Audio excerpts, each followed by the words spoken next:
Hello, guys. I'm Shane Davis, Twitter, your comic book veteran. We are going to talk about the demise of Marvel Comics today, as Mike Deodata is saying he will not get any money for Ironheart. He is a co-creator with Brian Michael Bendis, and personally, I don't give a crap about the MCU really anymore. The Marvel movies have kind of lost me. I couldn't even make it through Captain America, 4 or whatever it was. The last one was Sam Wilson. I given up on half the Disney Plus shows except for the Netflix Disney Plus adaptation, whatever you want to call it. Daredevil Born Again is actually good. I will say that. But anyways, this news kind of came to me by Rob Liefeld, and I want to start there because that's how it came across to me. Is Rob's over here? He goes, so Jeremy Rayner, Carrie Coon, Rick Veitch, Mike Deodato, all adding to the chorus. Marvel is full of bad actors, awful folk. Purge them, clean house, start over. You're making break-even films now. They're barely at your biggest success, he's saying, is breaking even. They're not even profitable. Start with the 3Ds. Now, I had to look that up, and the 3Ds could be a number of things, but I'm pretty sure in this situation he means decisions, direction, dedication, meaning make a decision to make something successful, have direction to get that to its successful point through guidance, skill, talent, and dedication to see it all the way through and execute. And I do agree with him. I don't see the 3Ds at Marvel at all on anything really. But it has been that way for some time. And I feel like this means a lot coming from Rob. Now, I'm going to talk a little bit about what Mike Deodato had to say about this. And I am going to give you guys some inside baseball to why there's such a problem at Marvel, how Marvel creators are paid. I am going to tell you in this video, hang in there to the end, how Marvel creators, when they create a new character, find out if they're getting paid or not. I have the dirty deets on that. But before we get into it, guys, let me play you a trailer for our upcoming project. If you guys haven't signed up, Anatomic will be going live fairly soon. So make sure to go sign up for all notifications, get a lenticular card, stuff like that, just for signing up.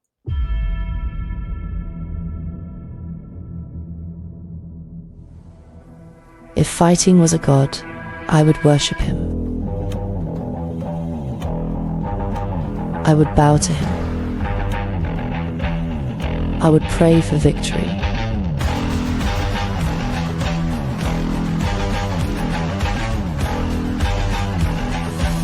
For he only grants opportunities.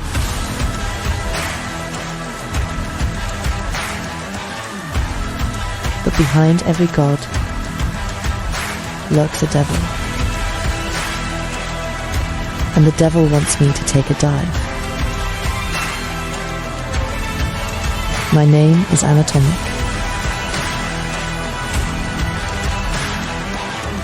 And this is how my legend was made.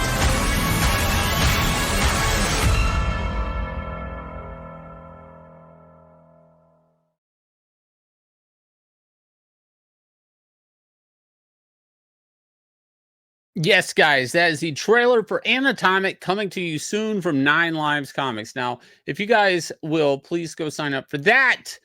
Mike Deodato on not getting paid for Ironheart. Now, I'm not going to go through the highlights because I actually like what he has to say here in some points, but I feel like Mike is really leveraging to keeping good with Marvel Comics. Now, we've seen people like Dustin Nguyen and people recently really call Marvel out for not increasing page rates. Now, I feel like the fact that we even have Ironheart, Riri Williams, is part of there not being compensation for creating anything new at Marvel Comics.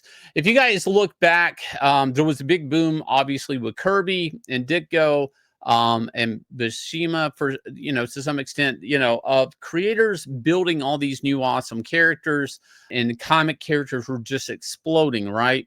All different types, from the Hulk to Spider-Man, Fantastic Four, onward to things like Captain America, I guess, Iron Man, that one of the things that made Marvel the company it is there were, and I hate to say this, not so business savvy people that didn't know better and basically gave some of their best ideas to a company. No fault to those creators, but comics were just on the shelf for 1 month and then they were gone. And at the time, you didn't know if these titles would stay in print. Maybe a few issues and nobody liked the character, and the publisher's just going to move on. Right. I mean, Spider-Man first appeared in Amazing Fantasy, not Spider-Man #1. I mean, they didn't know if these characters, they were just throwing stuff at the wall at that time. So the work for hire deal was forged. These books were never staying in print past their initial month they were printed.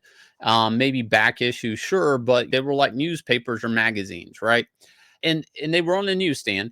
And some creators felt like there could be merchandising and stuff happening off of these, but it really never took hold. And more creators will come on and make all new X-Men and stuff like this, the second generation, and all these great Marvel characters. And the reality is by the time there was TV, movies, and the companies like DC and Marvel wanted to give you something, they already had a big stockpile of characters for basically nothing. And this has switched hands in different companies. And now today, Disney, obviously Disney owns Marvel today. And those old work for hire agreements still hold, even though it's a different company. It still holds. It still works. And the comic book standard for working at Marvel and DC are basically built off the decision of monthly comics. I know that's really weird to think about in today's trade era, today's digital era, today's media era, toys, t-shirts, all of that stuff. But that's the truth. The work for hire deal that everybody's signing today is pretty much the same legal paperwork that the guy that was drawing the comic that would only see print for 1 month signed back in the day. And it doesn't actually hold up with the business today. And basically, you guys can go check this article out. But, Mike's basically saying he's proud to see the character on screen, which I wouldn't be. I'd be like ashamed. One of the worst characters that's came out in comics in quite some time. But he's saying he's proud to see the creation out there. And he actually kind of lies. He says, as a comic book artist, there are a few feelings more satisfying than seeing a character you helped create come to life on the big screen. I disagree on that. Anything I created in comics, DC Comics, if you listen, would rather not see on the screen. Tomorrow, the trailer for Ironheart drops, and I'm thrilled to share a scene from the preview featuring a moment I originally brought on the comic page. Riri Williams, a character I co-created with the amazing Brian Michael Bendis, is finally taking flight, and the result is it's a powerful reminder of the magic that happens when imagination meets real-world productions. But guess what, Mike? The real-world checks don't hit that mailbox, do they, buddy? Woo! But as much as I celebrate this moment, there's a bitter edge to it. You see, while Marvel has built an empire worth billions on the backs of its creators, this is what I don't understand. The compensation model hasn't kept pace with the success. I do feel like the model does need to change. Obviously, it should be updated with time, but even if it updates with time, for me, it never updated for Jack, did it? It never updated for Steve Ditko. Nobody's got a time machine to go backwards and fix that. Does that mean they should, continue forward with these horrible deals? No, but it's still, the crime has been still committed, and it continues to be committed. Therefore, it's never really a crime. Some part of me feels like they don't get right with this, because then it's very criminal what they did to these creators that are no longer with us. So it's like, it's almost admitting they were wrong. But the cause and effect of this is really what I want to talk about in this video towards the end. Is it basically stifles any type of creator from giving any idea. Okay, Riri Williams is not a great character by design or idea. Anything. She has a whole new name, Ironheart, and yes, you can't own the word iron, so I'm not going to say she's exactly 100% derivative, at least in costume and image and name of Iron Man. But, you know, obviously, I feel like Michael Bendis just melded this character in. I don't think there was a lot of great thought put in this character ever. And it shows because it's lazy. And I can't really blame the creators for making a lazy, character for Marvel Comics per their request. Do know they're going to ask for characters. So the nitty gritty truth of why you get bum new characters at Marvel and DC Comics, I'm going to tell you because I knew people that were trying to get equity deals. I'm going to keep their name out of it, and I'm going to keep the character's name out of it. But from what I was told and some of the stuff I was looking at, because they asked me my opinion on it, because I have equity in characters at DC Comics and I get paid for. Basically, Marvel does not let you into their participation money until the character's already in something. And that's why I think this is being said. So once a character comes out, whether it be maybe a video game, whether maybe it be a TV show or something like that, then you get to submit for participation. And only then does Marvel start to pay you. And guess what? It's up to their discretion if it's retroactive. Meaning if by the time there's already an Ironheart show, let's say Marvel in this case decides to pay Mike Deodata and Brian Michael Bendis, they do not have to go backwards. They only have to go forwards. Now, one of the few things that utterly disgusts me, besides the actual trailers to this TV show, was Coogler's name right up front. Okay, another Hollywood director recently with the movie Sinners talking about the rights and the movie rights coming back to him, you know, all of this. And here are the guys not getting paid for the TV show that created the character on paper. And his name gets blasted right there. The first thing you see before the character's name or anything. So to me, it's just the normal, I guess, hypocrisy you're going to see in entertainment in Hollywood. Obviously, I really don't think a lot of Coogler right now from the last movie he did. You guys can go check out that video I did on Sinners if you want. But, you know, the guy that's preaching about film rights coming back to him in 25 years does not give a shit, it seems, if the comic creators are getting their names up there in lights or if they're even getting paid. Now, of course, these are different deals, right? The TV show is a TV show. That's its own deal. The comics were their own deal too.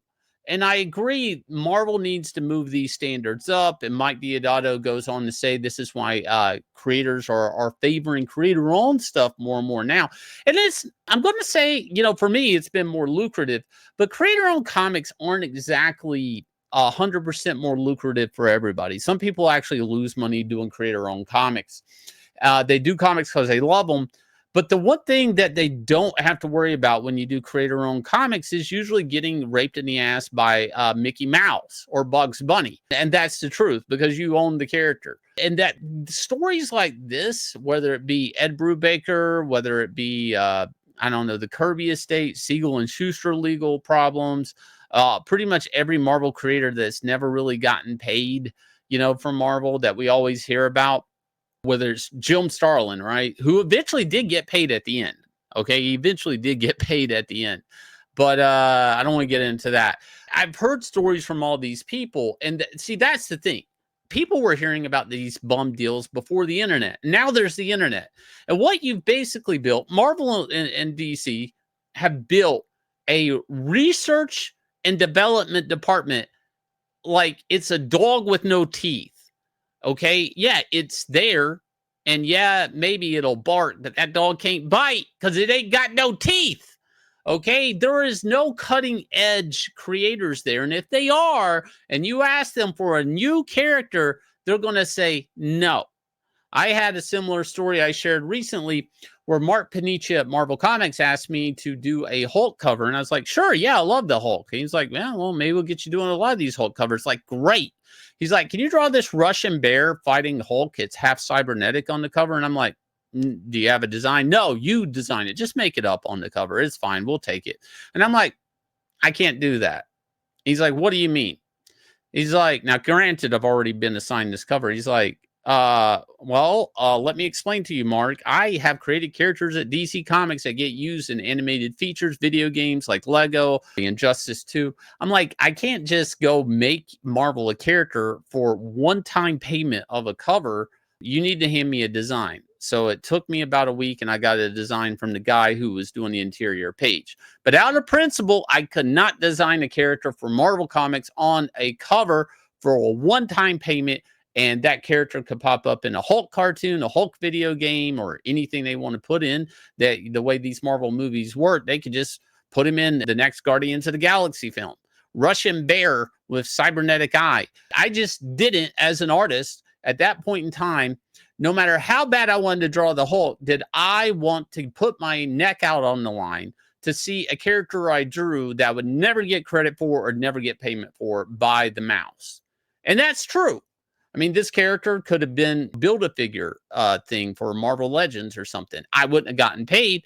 Everybody would be like, hey, you're the guy it says online that says created that. Yeah, but they don't treat me like a creator. See, and that is the type of apathy Marvel has basically baked in for the normal work for hire guy today. And the internet's full of these stories. It comes with a big price. And that's where I go back to what Rob was saying is we do not know the toll that this is taking on the American comic book industry yet. We have no idea. We can only speculate. But logic is that every time that there's a bitching, moaning creator on the internet about, and the rightfully so bitching and moaning, about not getting paid for something they created, there's less chance that the new guy you're hiring is ever going to give you a good design. It's people read the internet. Guys that are wanting to draw comics read the internet. And in the end, I mean, you basically, if comics aren't selling, and they're not, the direct market's in bankruptcy right now, you're left with the excuse, no, they need us because we're research and development. What are you actually developing anymore? If Ironheart, which will probably lose God knows how much money,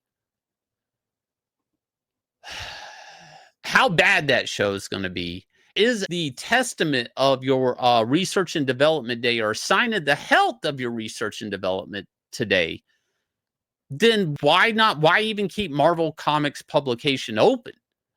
And if you're like, because people still like Marvel Comics, okay, then go back 30 years in comics and just start reprinting every old back issue and releasing those. And you'll probably actually refurbish the market.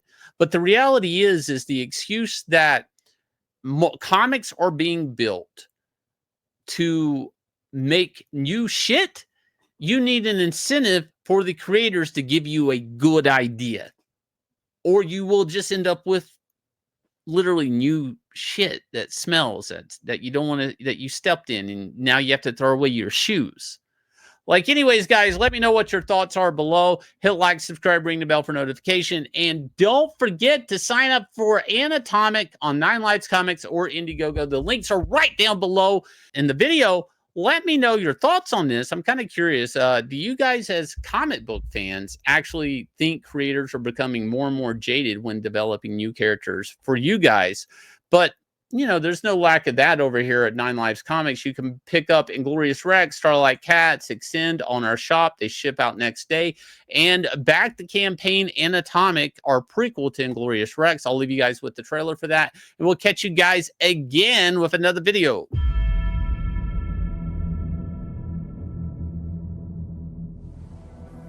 If fighting was a god, I would worship him. I would bow to him. I would pray for victory.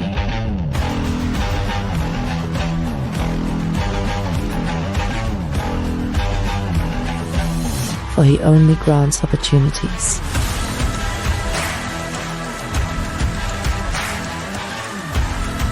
But behind every god lurks a devil. And the devil wants me to take a dive. My name is Anatomic.